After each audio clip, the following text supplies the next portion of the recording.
আসসালামু আলাইকুম। হ্যালো বন্ধুরা, H medicine and health tips থেকে সবাইকে জানাই স্বাগত। আজকে আপনাদের জানাবো ডিমের কুসুম খাবেন নাকি খাবেন না। চলুন জানা যাক। শরীরের কোষ গঠনকারী পুষ্টি উপাদান আমিষ বা প্রোটিনের অন্যতম উৎস ডিম। সহজলভ্য ও পুষ্টিকর হয় দৈনন্দিন খাবারের তালিকায় এটি সাধারণত থাকে। নিয়মিত ডিম খেলে তার দেহের দৈনন্দিন আমিষের চাহিদা পূরণে সহায়তা করে। এছাড়া ডিম একটি আদর্শ খাদ্য। এতে প্রোটিন ছাড়াও অনেক পুষ্টি উপাদান রয়েছে। কিন্তু ডিম খাওয়ার ক্ষেত্রে একটি প্রশ্ন অনেকেই ভাবনায় আসে যে ডিম কুসুম সহ খাওয়া ভালো নাকি কুসুম ছাড়া। একজন ব্যক্তি ডিম কুসুম সহ খাবেন নাকি কুসুম ছাড়া, সেটা নির্ভর করে শারীরিক অবস্থার উপর। তার শারীরিক অবস্থার উপর একজন সুস্থ ব্যক্তির ক্ষেত্রে প্রতিদিন কুসুম সহ ডিম খাওয়ার কোনো বাধা নেই।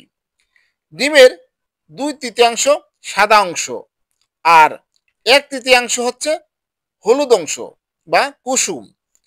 সাদা অংশে থাকে প্রোটিন এবং হলুদ অংশ বা কুসুমে থাকে ফ্যাট বা স্নেহ, প্রোটিন ও কোলেস্টেরল। আরও আছে vitamin A, vitamin D, vitamin E, vitamin K, omega 3 fatty acid, folate, lutein, বিভিন্ন উপাদান। ফ্যাট ও কোলেস্টেরল থাকার কারণে ডিমের কুসুম খাওয়া নিয়ে যত দ্বিধা। ধারণা করা হয় ডিমের কুসুম খেলেই কোলেস্টেরল বেড়ে যায়, কিন্তু বিষয়টি এমন নয়। কুসুমে রয়েছে স্বাস্থ্যকর ফ্যাট ও ভালো কোলেস্টেরল, যা হার্টের জন্য উপকারী। এছাড়া কুসুমে থাকা অন্যান্য উপাদান শরীরকে সুস্থ রাখতে সাহায্য করে। এই জন্য একজন সুস্থ ব্যক্তি প্রতিদিন একটি করে কুসুম সহ ডিম খেলে শরীরের রোগ প্রতিরোধ ক্ষমতা বাড়বে এবং বিভিন্ন রোগের ঝুঁকি কমবে। এছাড়া চাইলে একদিনে সর্বোচ্চ 2টি কুসুম সহ ডিম খাওয়া যেতে পারে। কখন ডিমের কুসুম খাওয়া শরীরের জন্য ক্ষতিকর? বিভিন্ন গবেষণায় দেখা গেছে ডিমের কুসুম আসলে দেহের জন্য ক্ষতিকর নয়। প্রয়োজনে অতিরিক্ত গ্রহণ করলে তা শরীরের জন্য ক্ষতিকর।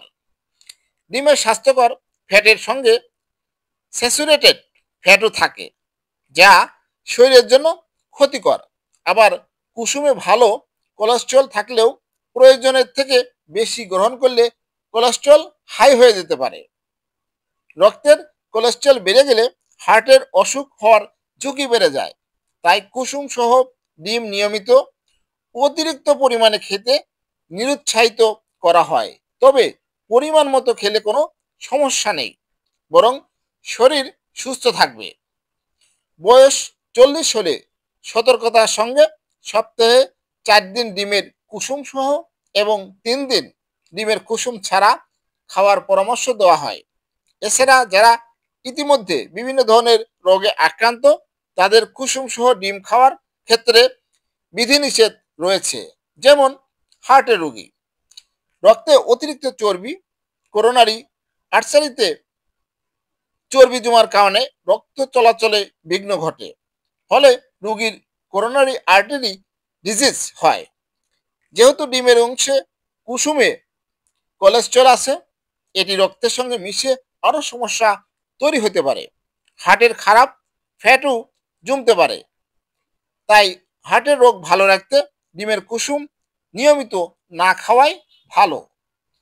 ডায়াবেটিক রোগী, ডায়াবেটিসে আক্রান্ত ব্যক্তি ডিম খেতে পারেন, যেহেতু এটি রক্তের শর্করা মাত্রা স্থিতিশীল রাখতে সাহায্য করে। কিন্তু যেসব ডায়াবেটিক রোগীদের হৃদরোগের ঝুঁকি বেশি, তাদের জন্য ডিমের কুসুম সমস্যার সৃষ্টি হতে পারে।